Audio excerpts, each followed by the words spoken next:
If stories about powerful men who seem to have everything but go home to rooms frozen in grief speak to you, if you can picture a late-night storm, a hidden letter falling from an old book, and a CEO driving hours to a tiny town just to knock on the door of a tired single mom who wants nothing to do with him, stay with this one.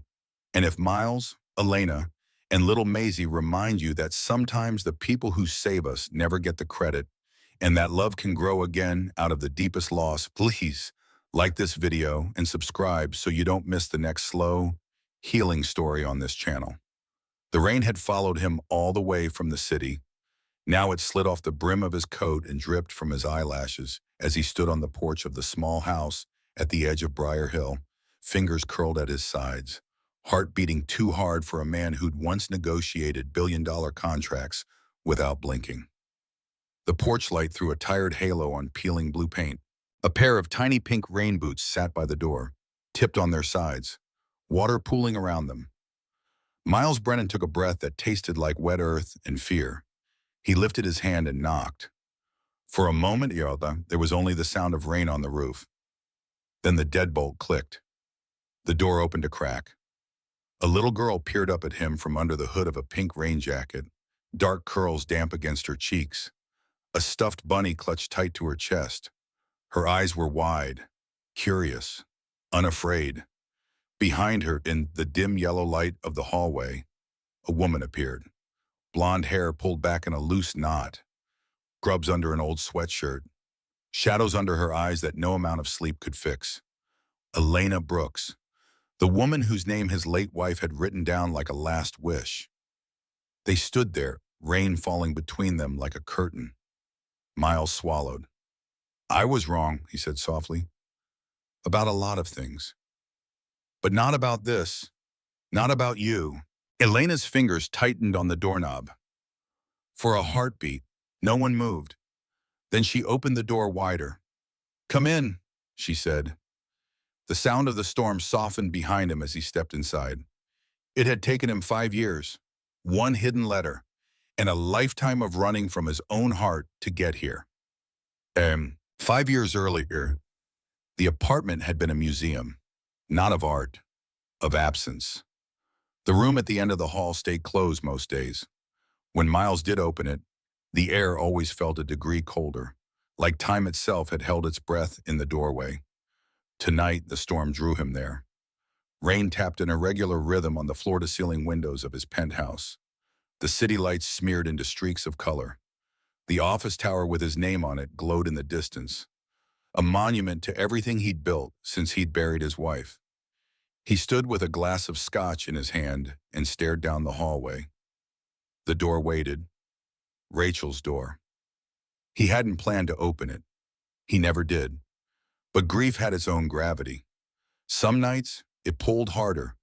The knob felt the same under his palms, smooth, familiar, cruel. He turned it.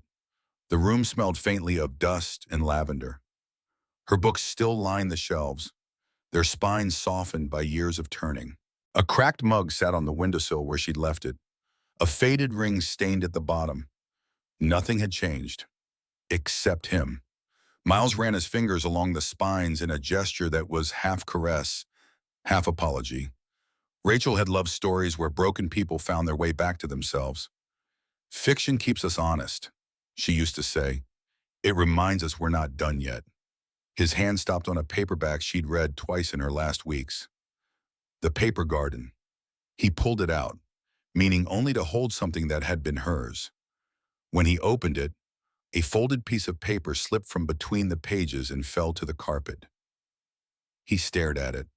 Yellowed edges, faint creases from having been folded, handled, tucked away. His heart thudded in his throat. He crouched slowly and picked it up.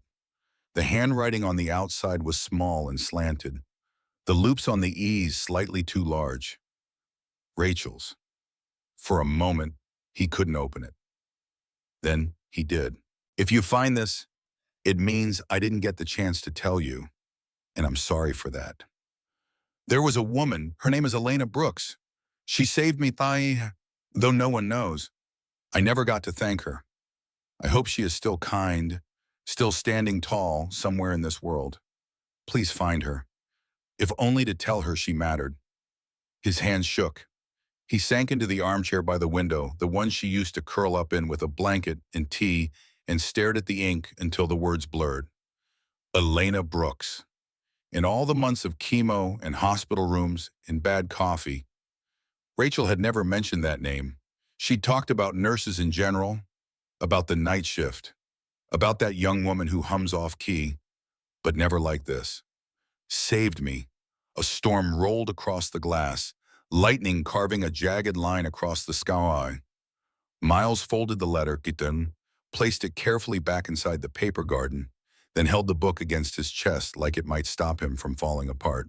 He did not pour another drink. He went to his study instead, powered up his laptop, and typed the name into a search bar. Elena Brooks. What came back was not much. An old nursing license, surrendered. A hospital staff page she no longer appeared on, archived by accident. A line in an article about a small-town health clinic 3 hours outside the city. Brier Hill. The name sounded like something out of one of Rachel's books. Quiet, unimportant, safe. Miles sat there for a long time, the glow of the screen painting his face in cold light. Rachel's book heavy in his lap. For 5 years, he'd survived by routines, work, meetings, charity galas where he smiled politely and escaped the second speeches started to mention his name.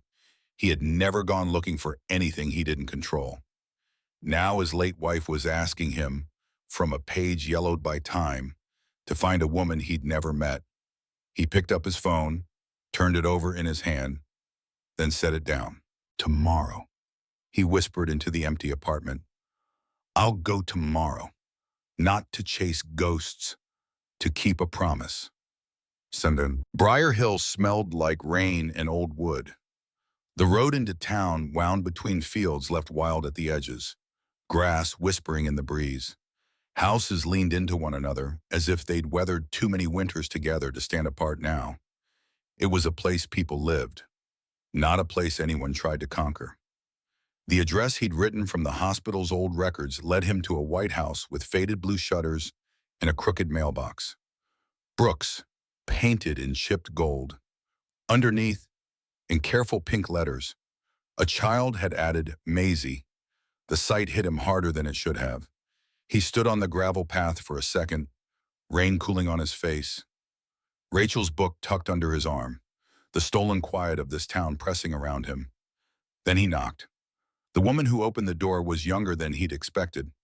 Late 20s, blonde hair pulled back in a messy bun, scrubs, sneakers, tired eyes. A faint crease between her brows, like life had taught her not to trust calm days. From inside, a small voice called, "Mommy, where's Bunny? I'll find her in a minute." Elena replied over her shoulder. Then she looked at him properly. Miles had been stared at by boardrooms, journalists, rivals, admirers. No one had ever looked at him like this. Open, guarded, ready to shut the door. "Can I help you?" she asked. "My name is Miles Brennan," he said. "I think you knew my wife." Rachel. Her hand tightened on the door. Whatever softness had been there a second before vanished. "I don't do interviews," she said. "I don't want to talk about her. I'm not a reporter," he said quickly. "I found a letter. From Rachel, though. She wrote your name. She said you saved her." Elena's jaw clenched. "I didn't save her," she said quietly, "and I don't need your thanks." "I'm not just here to say thank you," Miles said, taking a half step closer despite himself. Whatever he wanted to understand tangled in his throat. Her eyes flashed. "She's gone," Elena said, every word a small, controlled strike. "Whatever you're looking for, it won't come from me." She started to close the door. He caught a glimpse over her shoulder, a small living room. Crayons scattered on the coffee table, a couch with a knitted blanket, a pink backpack slumped by the stairs. "Elena," he said, softer now. "I think she meant for me to find you." The door paused, just for a breath, then closed with a sooting. Final click. He stood there in the rain, looking at the crooked mailbox, at the pink letters spelling Maisie, at the house that held the woman whose name Rachel had written down like a prayer. He was used to doors opening when he knocked. This one hadn't. He should have turned around. He didn't. He found a room above the only diner on Main Street and told himself he'd stay one night, then one more, then just until the weekend. On Thursday afternoon, he saw Elena again. She stood outside the preschool, arms folded, hair pulled back, watching the door the way someone watches a cliff edge. The pink blur that shot out moments later wore a dress, a backpack, and a headband that all somehow matched. Her curl bounced as she ran. "Mom," she cried. "Look what I drew Maisie." She stopped when she saw him on the sidewalk. Her fingers tightened on her mother's sleeve. "Is he the sad man who came to the house?" she whispered. Elena's gaze flicked to Miles. For a second, some emotion he couldn't name flickered there. Then she gave him a small, careful nod. Not welcome, not hostility. Something in between. "I'm not here to reopen anything," he said quietly when they were close enough. "I just ended it up on this street." "You're doing it anyway," she replied. Maisie tugged at her. "Come on," Elena said. They left without another word. But she hadn't slammed a door in his face this time. In his world, that counted as progress. Sweat. The park at the edge of Brier Hill was little more than a bend in the creek, a patch of grass, and a swing set that squeaked with every move. Miles wandered there one late afternoon, more out of habit than intention. He'd spent years pacing office corridors, walking the same square of polished floor when numbers wouldn't settle. Now his steps found dirt instead of marble. A flash of pink caught his eye. Maisie sat alone in the swings, tiny sneakers dragging lines in the dust. Her dress was rumpled, one shoelace trailing long on the ground. She kicked, barely moving. Then she tripped over her own lace and went down in a small tangle of limbs. She didn't cry. She just sat there, inspecting the new scrape on her knee with quiet interest. Miles approached slowly. "May I help you?" he asked. She looked up, eyes a little wary, then nodded. He knelt, fingers gentler than he remembered knowing how to be, and untangled the knot. He tied the lace properly, double knotting it like his own mother had once done for him. From his pocket, he pulled a clean tissue and dabbed at her knee, brushing away dirt. "Thank you, mister," she whispered. He smiled. "You're welcome." By the time Elena arrived, windblown and out of breath, Miles had stepped back. She took in the scuffed knee, the tied lace, the man standing nearby. Her expression shifted. Not quite gratitude, not quite ease, but softer. "I didn't mean to interfere," he said. "Thank you," she replied. The first thank you. It landed in his chest like a small, unexpected weight. That night, when he checked the mailbox outside his rented room, he found a folded piece of paper tucked inside. No name, just a drawing. A tall figure standing in the rain. Beside him, a smaller, blurry shape, as if the artist hadn't quite decided who it was yet. Above them, crooked blue lines for rain. They were soaked. At the bottom, in careful purple letters, "Thank you." He sat on the edge of the narrow bed, the old springs creaking under his weight, and stared at the picture until his throat burned. The next time it rained, he watched the storm roll in from the window of the town's tiny cafe. He brought his laptop, but the spreadsheet on the screen meant nothing. Numbers swam, percentages blurred. He closed it. Outside, water streaked the glass, turning Main Street into a watercolor. He knew he should go back to the city. Check on the company. Sit in meetings where people used words like acquisition and synergy and legacy. Instead, he stayed long enough that the open sign flipped to closed. Back in his rented room, a knock pulled him from a restless half-sleep. He opened the door to find Maisie on the threshold again, raincoat zipped up to her chin, hood up. She held out another drawing wrapped carefully in plastic. "This is for you," she said. He peeled the plastic back. 3 figures stood under a small red roof, holding hands. Rain fell all around them, fat blue drops, but none of them were wet. "I drew rain," she said softly. "But they're not getting wet because they're close together." Behind her, Elena walked up the stairs slowly, umbrella in hand. "Maisie," she murmured, "you can't run off on your own. I gave him the picture." "Mommy," Maisie said. Elena met his gaze. Her face was still guarded, but there was something new there.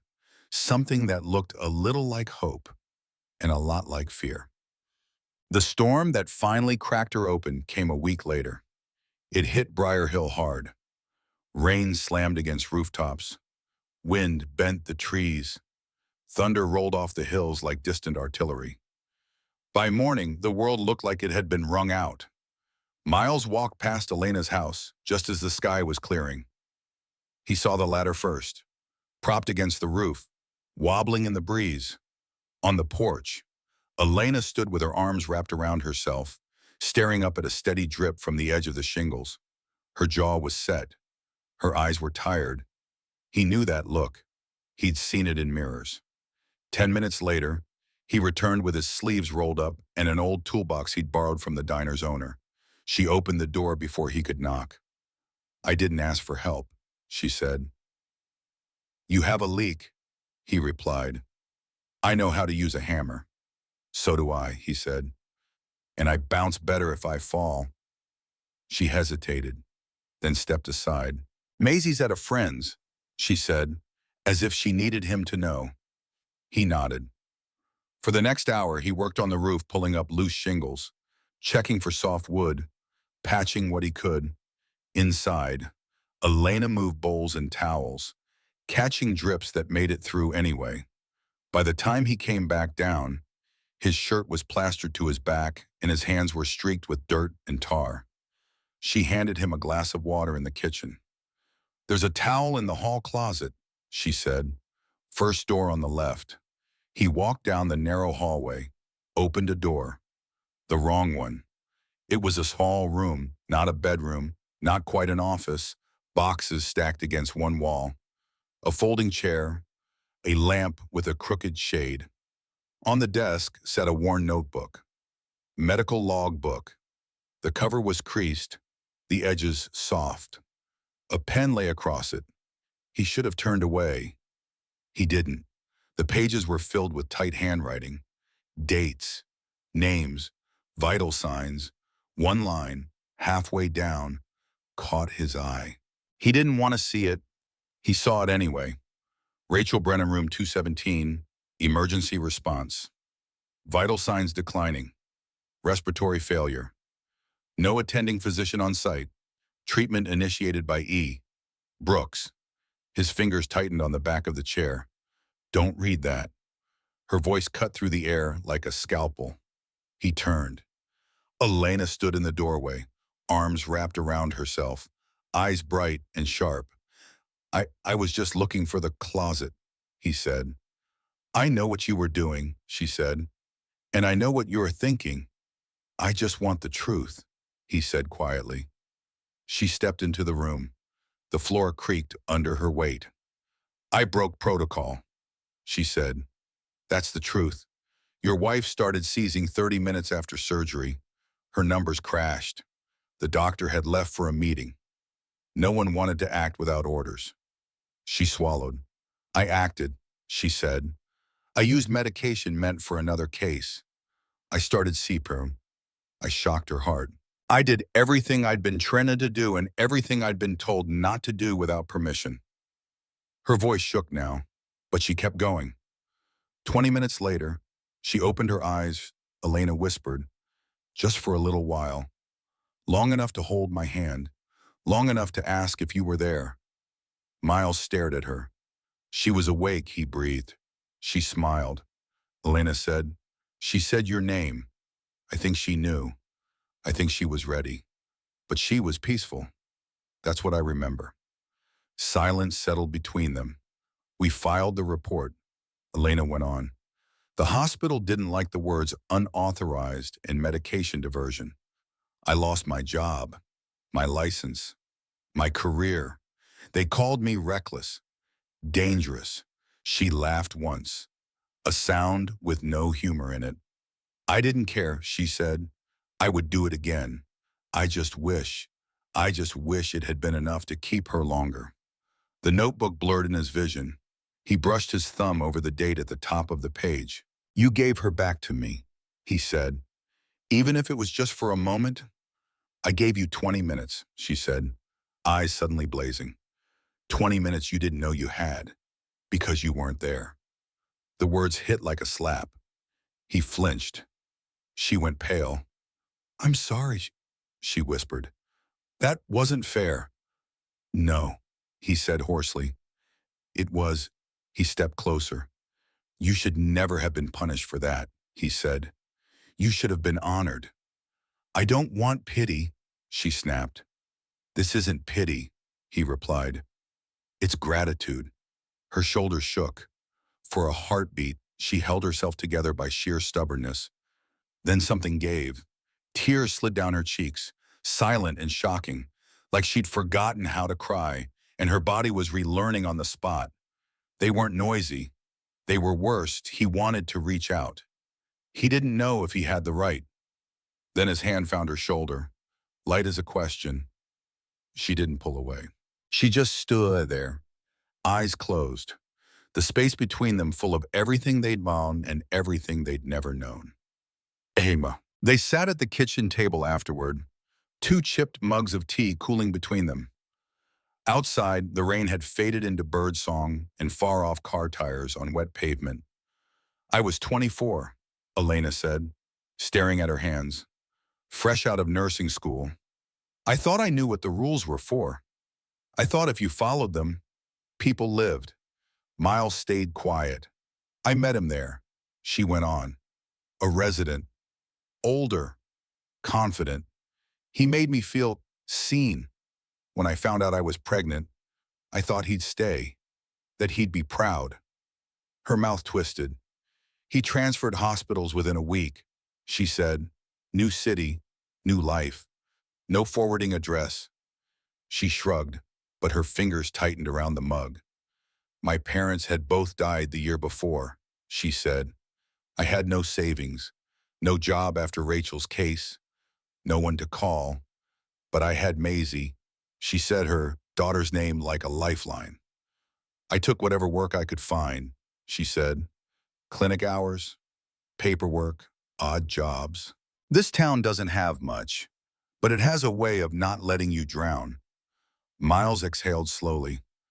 That must have been terrifying, he said. It was, she admitted, but she kept me moving, even when I didn't want to. A long pause settled between them. Not empty. Full. Most people only see what I'm not, she said finally. Not enough money, not enough stability, not enough to trust. He shook his head. I see the woman who gave my wife 20 more minutes, he said, and the girl who didn't let a system decide what kind of nurse she would be. That nurse doesn't exist anymore, she said softly.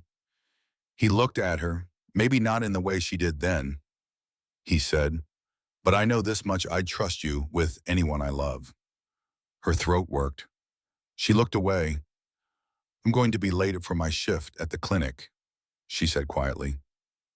He didn't stop her. He just watched her walk out of the room, his chest aching with something that felt dangerously like the beginning of hope. One day, sir. Hope turned out to be fragile. The first crack came in the shape of a familiar suit. Miles was at the little cafe, half listening to Elena explain how the clinic struggled to keep old equipment running, when a man in an expensive tie walked in as if he owned the place. Brennan, the man boomed, clapping him on the shoulder. There you are. I thought you'd vanished into the cornfields. Good to see you, Tom, Miles said, standing automatically. Tom didn't notice Elena at first. He noticed the lack of glass walls, the scratched tables, the way the coffee came in mismatched mugs instead of on a tray with a logo. Environmentally rustic, he said, half amused. Listen, we need to talk about that clinic idea. Slap Rachel's name on a wing, get some press. It'll help with the board. We can frame it as widowed CEO gives back. Elena stiffened, slowly, as if her neck muscles fought the movement. She turned her head toward them. Tom followed her gaze. And you must be the nurse, he said. Smile too bright. The one who started all this? Quite the story. Miles saw the way Elena's face shut down, like someone had pulled a curtain.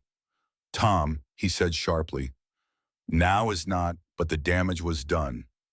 She said her marijuana, quietly, left the cafe without a word. He followed her outside, heart thudding. Elena, you came here to fix your image, she said, not turning. To build a clinic and tie it up with a ribbon that says Rachel so you can feel less guilty. That's not true, he protested. You stayed because you felt responsible for what happened to me, she said. For what happened to her, this, not because of me, not because of Maisie. That's not fair, he said. From the sidewalk, the town looked the same. Inside him, everything tipped sideways. She faced him then.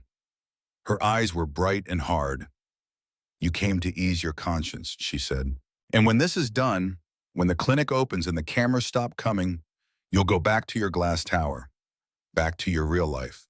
I came because Rachel asked me to find you, he said. I stayed because I wanted to. You don't know me well enough to want anything, she said. He felt something snap. And you don't know me well enough to decide why I'm here, he shot back. Maybe your pride is just an excuse to stay hurt. Her expression shifted like he'd hit something tender. And maybe your kindness is just another way to avoid your own grief, she whispered. The words landed with the weight of truth. They both flinched. Rain started again, soft at first, as if the sky were passing judgment. Neither of them moved. Then Elena turned and walked away. She didn't look back. This time, he did what he'd always done when things hurt too much. He left. Yeah. The city was louder than he remembered. Traffic roared. Elevators hummed. Phones vibrated relentlessly. His apartment was exactly as he'd left it. Cold, clean, wrong. Miles stood in front of the window, watching his own reflection blur in the glass. He'd been back 3 days. He hadn't slept properly once. He'd walked into his office and felt like an intruder in his own life. The knock on his door made him frown. His attorney stood in the hallway, a worn leather folder tucked under his arm. I was instructed to give you this, the man said, but only if you ever asked about a woman named Elena Brooks. Miles froze. He hadn't asked. Apparently, Rachel had known him better than he knew himself. Inside this folder lay another envelope, yellowed, unopened. On the front, in fading ink, his name, for Miles. If he ever finds her. His hand shook as he tore it open. My love, if this letter has found you, it means you did what I never asked out loud but always hoped you might. You found Elena. There's something you never knew. The morning I woke after the seizure, you were asleep in the chair. Your hand was wrapped around mine. The room smelled like hospital soap and bad coffee. My body was failing. I could feel it. But I felt peace. That peace was a gift from her. Elena broke rules to keep me here just long enough to say goodbye. She risked her career so I could say I loved you, even if you wouldn't remember it clearly. She didn't just save my life, Miles. She gave us a goodbye. If you're angry at her, please forgive her. She carries enough weight. And you deserve a life that isn't built only on my memory. You deserve to laugh again, to come home to someone who knows the sound of your footsteps. Maybe she is the one who will remind you your heart still beats. If she is, don't waste it. With all my love, Rachel. He pressed the letter to his chest, eyes squeezed shut. For years, he tried to honor Rachel by not moving on. Now, from beyond the place where pain ended, She was asking him to do the opposite, to move, to risk, to love. He sat on the floor, back against the cold glass, city lights blurring into streaks, the letter open in his lap. He thought of Elena's tired eyes, of the way her voice had softened when she talked about Maisie, of the drawing with three figures under one roof, not getting wet because they were close together. He thought of the way, leaving Brier Hill, it had felt less like going home and more like abandoning something half-built. When dawn finally pressed pale light against the sky, he was still awake, and he knew where he was going. This time, he didn't drive straight to Elena's house. He stopped first at a small real estate office where the carpet smelled like old coffee and the receptionist knew everyone by their first name. A week later, on the edge of town, a modest house changed hands. White siding, wide front porch, a little patch of yard that caught the evening sun. He didn't think of it as charity anymore. He thought of it as making room. For them, for himself, for a future that terrified him. Then he knocked on her door in the rain. Maisie opened it first, pink hood up, bunny in her arms. When Elena appeared behind her, he saw shock flash across her face, then something else. He was drenched. He didn't care. "I was wrong," he said, voice rough. "I was wrong to walk away. Wrong to think this was just about Rachel. It's not. It's about you and Maisie and whatever this is." She stared at him, rain beating on her lashes. "I didn't come back to repay you," he went on, "or to fix my image. I came back because when I left, it felt like I'd walked out of my own life." He drew a shaky breath. "I don't know what we are," he said. "I don't know how to do any of this without messing it up. But I know what it feels like to stand in your kitchen and believe, for the first time in 5 years, that home might be possible again." Maisie glanced between them, eyes wide. "Mom," she whispered, "it's the sad man who smiles when he sees you." Elena's lips parted. Water dripped from his coat onto her floor. "I brought something," he added, fumbling with his pocket. "Two somethings." He held out an envelope. She didn't take it. "Rachel left you a letter," he said, "for me, but about you." He offered it again. This time she accepted it. She read in silence. Her eyes moved, line by line. Once, twice. When she looked up, her cheeks were wet. He didn't know if it was from the rain or the tears. Probably both. "You bought a house," she said, voice shaking. "For us, for you," he said. "For Maisie, for the clinic, for whatever you decide your life should look like. If I get to be part of that," he swallowed, "that would be more than I deserve." Her fingers tightened on the letter. "You're an idiot," she whispered. He blinked. A small, incredulous laugh slipped out of her. "You walked away once," she said. "You don't get to do it again." She stepped aside. "Come in, Miles," she said. "You're soaking my porch." He stepped over the threshold, heart pounding. Rachel's letter warm in his pocket. Maisie's picture tucked safely behind it. The door shut softly behind him. The storm kept going outside. Inside, the world shifted. A year later, the sign in front of the newly painted clinic read Rachel's Hope Community Health Center underneath. In smaller letters, Medical Director Elena Brooks, RN. She walked the halls again, white coat moving with her, stethoscope around her neck. Some days she still felt like the girl who had lost everything with one decision. Most days she felt like the woman who'd finally been allowed to own it. Miles split his time now. He still had a foot in the city advising, consulting, using his name where it helped, but his life orbited a different center. A small house with a red roof, a clinic with Rachel's name on the sign and Elena's on the door, a little girl who ran down the hall in pink socks, leaving crayon drawings in exam rooms and calling, "Mom, Miles, come see on Sunday afternoons." The three of them crowded into the tiny kitchen. Elena made pies. Miles failed at chopping apples evenly. Maisie added far too much sugar and declared herself head chef. On one of those afternoons, sun streaming through the window, pie crust half finished, flour on everyone's clothes, Maisie bounced into the room with a piece of paper. "Look," she said, slapping it onto the table. Three stick figures stood under a red roof, hand in hand. Rain fell around them in blue lines. None of them were wet. At the bottom, in purple letters, she'd written "Our family." Elena pressed a hand to her mouth. Miles reached for her other hand without thinking. This time, she didn't pull away. She laced her fingers with his. For a long time, they just stood there, side by side, looking at the drawing and the messy kitchen and the small ordinary life they were building out of broken pieces. Miles thought of the letter hidden in the paper garden, of Rachel's last gift, of the room he used to keep frozen at the end of his hallway. He still missed her. He always would. But the grief no longer felt like a full stop. It felt like a comma, a pause between what was and what could be. That night, after Maisie had fallen asleep with her bunny tucked under her chin, Elena and Miles sat on the front porch. The air was cool.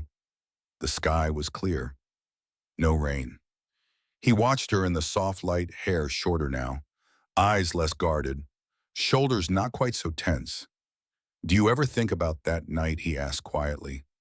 "In the hospital. Every time I walk past an emergency room," she said. He nodded.